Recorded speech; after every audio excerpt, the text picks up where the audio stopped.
चलो देखो sir, the instrument of trade policies, इसमें ज्यादातर चीजें डाटाज है, और डाटाज है तो आपको याद करना पड़ेगा सर। ठीक है, देखो रिसेंट डेवलपमेंट क्या क्या हुए थे, ये डाटाज थे सर। ठीक है सर, इंडिया मॉरिशस में ऑन 1 अप्रैल 2021 री इनोविग्रेटेड फ्री ट्रेड एग्रीमेंट एंटर किया था सर। ठीक है, इन सबको याद करना पड़ेगा सर आपको, इसका कोई ऑप्शन थोड़ी है, इसको कैसे करोगे सर। और 18 Feb 2022 को sir comprehensive economic partnership agreement enter किए थे हम यूएई के साथ। ठीक है, जो 90 डेज का था। फिर ECTA विथ ऑस्ट्रेलिया 2 अप्रैल 2022। चलो अब यहां से कुछ समझने लायक है, कुछ याद करने लायक। टैरिफ क्या होता है? टैक्स रेट, याद है ना, कस्टम के टैक्स रेट होते हैं सर। टैरिफ कस्टम ड्यूटीज जो इंपोर्ट और एक्सपोर्ट में लगती है सर। टैरिफ हम क्यों लगाते हैं सर? ताकि सर हम बाहर के गुड्स को डोमेस्टिक मार्केट से कॉम्पिटेबल बनाए। ठीक है, नहीं तो कॉम्पीट ही नहीं कर पाएंगे वो। ठीक है सर, क्या टैक्स लगाने से गवर्नमेंट की रेवेन्यू बढ़ती है? यस, ऑब्वियस सी बात है, गवर्नमेंट की रेवेन्यू बढ़ती है, बाहर के गुड्स महंगे होते हैं, डोमेस्टिक मार्केट और बाहर के मार्केट में कंपटीशन बढ़ता है सर। ठीक है, फेयर ट्रीटमेंट होता है सर। देखो sir, forms of import tariff specific और एडवोरम, याद है स्पेसिफिक क्या होता था? जो अमाउंट के बेसिस में होता है वो स्पेसिफिक होता है, और एडवोरम क्या होता है? परसेंटेज, ये इनकी पहचान है सर। ठीक है there are many other variations of the above tariff such as, सबसे पहला दिया हुआ है मिक्स टैरिफ। मिक्स टैरिफ क्या होता था? जिसमें दोनों होता है सर, स्पेसिफिक अमाउंट तक भी रहता है और एडवोरम भी होता है। एक पहले स्पेसिफिक अमाउंट तक, उसके ऊपर गया तो एडवोरम हो जाता है सर। ठीक है, उसके बाद देखो कंपाउंड टैरिफ और ड्यूटी कॉम्बिनेशन होता है सर, और सर ये बेसिस ऑफ यूनिट मेजर वगैरह के बेसिस में निकाला जाता है सर। ठीक,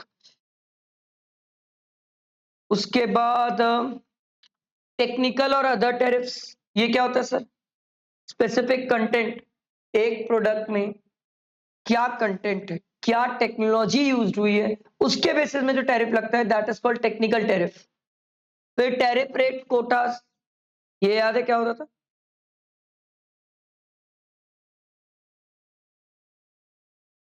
स्पेसिफिक एक कोटा फिक्स कर देते थे कि इस पे इतना टैक्स होगा सर, याद आया? ठीक, most favoured nation tariff is referred to the import tariff which country promised to impose on import other than members of the WTO। हम चाइना में यही लगाते थे सर, चाइना को हम बोलते थे तू हमारा सबसे प्यारा नेशन है जिसपे हम सबसे ज्यादा टैक्स लगाएंगे, मोस्ट फेवर्ड नेशन, जब तक वो WTO का मेंबर नहीं था। अब बन गया वो भी WTO का मेंबर। ठीक है, अगला देखो सर, वेरिएबल टैरिफ, नाम से ही क्लियर होता है सर। सर यहाँ पर हम ये बोलते हैं जिस तरीके से डोमेस्टिक मार्केट में चेंजेस आएगा उस तरीके से हमारे टैक्स में भी चेंजेस आएगा सर, ताकि हम डोमेस्टिक प्रोडक्ट और बाहर के इंपोर्टेड प्रोडक्ट की वैल्यू सेम कर ले। प्रेफरेंशियल टैरिफ क्या होता है सर? ये हम रशिया के साथ खेलते हैं सर, हम उनके साथ प्रेफरेंशियल ट्रेड करते हैं। ठीक है, हम उनसे सबसे ज्यादा पसंद करते हैं तो उनसे कम टैक्स लेते हैं sir as compare to MFN। MFN किस में लगाते हैं सर? जो WTO के मेंबर्स नहीं है। ठीक है, अगला है बाउंड टैरिफ, ये क्या होता है सर? पढ़ो पढ़ो बताओ।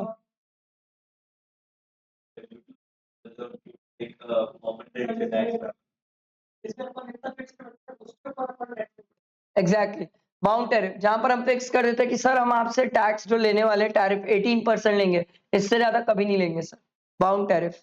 अप्लाइड टैरिफ क्या है सर? ये हम किस पे चार्ज करते हैं? ठीक है, ध्यान रखना। एस्केलेटेड टैरिफ क्या है?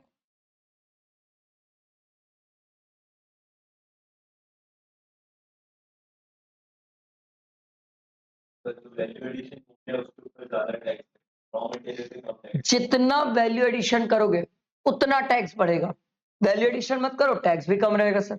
एस्केलेटेड, एस्केलेटेड वर्ड का मतलब ये होता है सर एस्केलेट करना, बढ़ना।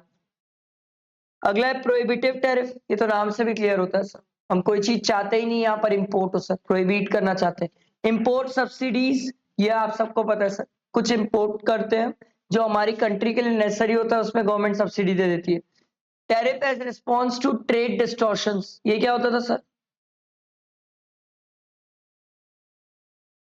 सर इंडिया का ट्रेड मार्केट आप डिस्टर्ब कर रहे हो, ठीक है, जानबूझ के सस्ते में बेच रहे हो या कम प्राइस में बेच रहे हो, इंडियन मार्केट में उस प्रोडक्ट की जो प्राइसिंग है उससे कम में निकाल रहे हो, तो सर हम क्या करते थे? टैरिफ लगाते थे, ताकि सर हमारा मार्केट डिस्ट्रॉय ना हो।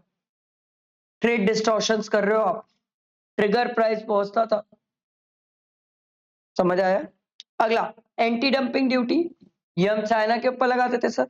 वो अपना माल हमारे इंडिया में डंप करता था, जो यूजलेस है, जो वहां पर वेस्ट प्रोडक्ट है, उसको यहाँ पर डंप कर देता था, क्योंकि इंडिया में कुछ भी बिक जाता था, तो सर हम उसके ऊपर डंपिंग ड्यूटी लगाते थे सर। ठीक है, याद रखना।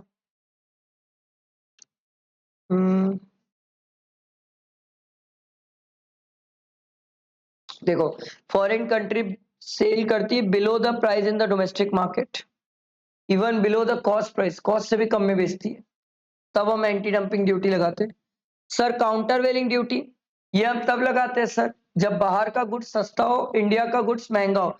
इसलिए महंगा हो क्योंकि इंडिया में इंडिया की ड्यूटीज लगती है, इसलिए इंडिया का प्रोडक्ट महंगा हो गया। तो सर हम क्या करते हैं? बाहर वाले गुड्स में भी इंडिया की ड्यूटी लगा देते हैं, ताकि बराबर हो जाए। एग्जाम्पल, इंडिया के गुड्स में इंडिया में जीएसटी लगता है, बाहर के गुड्स में इंडिया पे जीएसटी थोड़ी लगता था। गवर्नमेंट ने बोला ना ना, जीएसटी दोनों में लगाएंगे, फिर बराबरी से चेक करेंगे। समझ आया?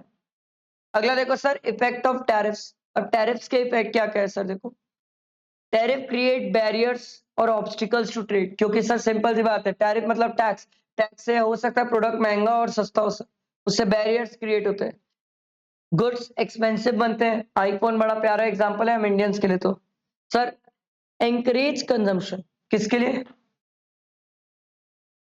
कौन से गुड्स का एंकरेज होता है कंजम्पशन? डोमेस्टिक। और बाहर के गुड्स महंगे हो जाएंगे तो हम इंडिया के गुड्स ज्यादा प्रेफर करेंगे ना सर। ठीक, अगला देखो सर, इंक्रीज इन वेलबींग, किसका वेलबींग? अपना कि बाहर का? अपना, अपना। वहां के गुड्स महंगे, यहाँ के गुड्स ज्यादा बिकेंगे, तो हमारे लिए अच्छा भी है, और वहां से जो गुड्स आते हैं वो क्वालिटी के भी आते हैं। अगला, इंक्रीज इन आउटपुट, किसका? हमारा कि उनका? हमारा, क्योंकि उनके गुड्स महंगे तो हमारे गुड्स सस्ते, तो हमारे गुड्स ज्यादा बिकेंगे तो हमारा आउटपुट बढ़ जाएगा sir. Tariff create trade distortions, tax differences आ जाते हैं सर, टैक्स के कारण प्राइस में डिफरेंसेस आ जाते हैं सर। तो सर होता ही है, फॉरेन गुड्स और हमारे गुड्स में रेट पे डिफरेंस आ जाता है, उससे फर्क पड़ता है सर। ठीक, tariff increases government revenue, government की रेवेन्यू तो बेहद बढ़ती है सर, टैक्सेस, गवर्नमेंट टैक्सेस से ही तो सबसे ज्यादा पैसे कमाती है सर। नॉन टैरिफ मेजर्स, देखो sir, tariff constitute the visible barriers, visible barriers क्यों बोला सर? क्योंकि कोई भी गुड्स जिस पे टैक्सेस लगेंगे सर, वो हर एक इंसान को दिखेगा कि उस गुड्स पे कितने टैक्सेस लग रहे हैं। पर नॉन टैरिफ बैरियर मेजर्स जो होते हैं, उससे एक आम आदमी को नहीं पता चलेगा सर कि इसमें कितना फर्क पड़ रहा है प्राइस का। देखो sir, non tariff measure constitute the hidden और इनविजिबल मेजर्स, इसमें पॉलिसी चेंज कर देंगे, कोटास डाल देंगे सर कि आप इससे ज्यादा इंपोर्ट नहीं कर सकते, इससे ज्यादा एक्सपोर्ट नहीं कर सकते सर। पॉलिसीज, रूल्स, रेगुलेशंस, इसके थ्रू आपको क्या करेंगे? इंपोर्ट एक्सपोर्ट में प्रमोट करेंगे और रेस्ट्रिक्ट करेंगे सर। ठीक है,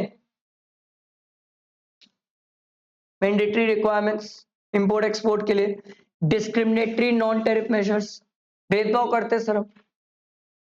ठीक है, रशिया के लिए अलग पॉलिसी है, यूएस के लिए अलग है सर।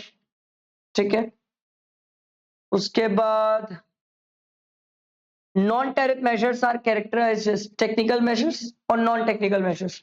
टेक्निकल मेजर्स मतलब वो प्रोडक्ट स्पेसिफिक रहती है, जैसे चाइना से चिप आ रही है, ठीक है, उस चिप से ही सर गाड़ियां चल रही है सर, वो चिप नहीं मिलेगी तो इलेक्ट्रिक गाड़ियां सब बंद हो जाएगी सर। टेक्निकल मेजर्स, ठीक है, प्रोडक्ट की कैरेक्टरिस्टिक्स और क्वालिटी, टेक्निकल स्पेसिफिकेशन को लेके टैक्सेस।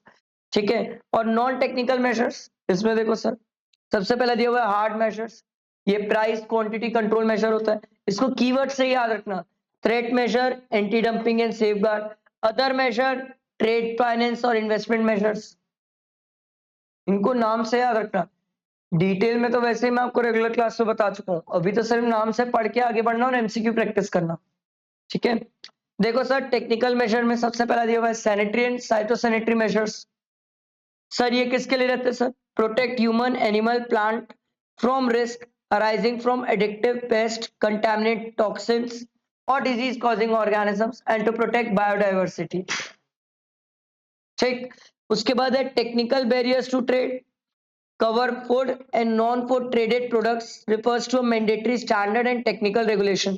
इसी के कारण तो हम चाइना के आधे प्रोडक्ट बंद कर देते हैं सर, क्योंकि वो टेक्निकल रेगुलेशंस को कंप्लाई नहीं कर पाते हैं सर। ठीक है, क्वालिटी को कॉम्प्रोमाइज कर देते हैं उन लोग। ठीक, नॉन टेक्निकल मेजर्स में देखो सबसे पहला दिया हुआ है इंपोर्ट कोटास। ये क्या होता था सर? कि आप इससे ज्यादा इंपोर्ट इस प्रोडक्ट का नहीं कर सकते। ठीक है, गवर्नमेंट करती है सर, ये आप नहीं कर सकते, गवर्नमेंट करती है। इंपोर्ट कोटास दो टाइप से होते हैं, एब्सोल्यूट कोटास और टैरिफ रेट कोटास। एब्सोल्यूट क्या होता है सर? परमानेंट नेचर का होता है सर, लिमिट की इतना ही क्वांटिटी आएगा, इससे ज्यादा नहीं आएगा। और टैरिफ वाला क्या होता है? कि इन टाइप के गुड्स पे इतना टैक्स लगने वाला है सर। ठीक है, अगला देखो सर, प्राइस कंट्रोल मेजर्स। यहां पर क्या होता है सर?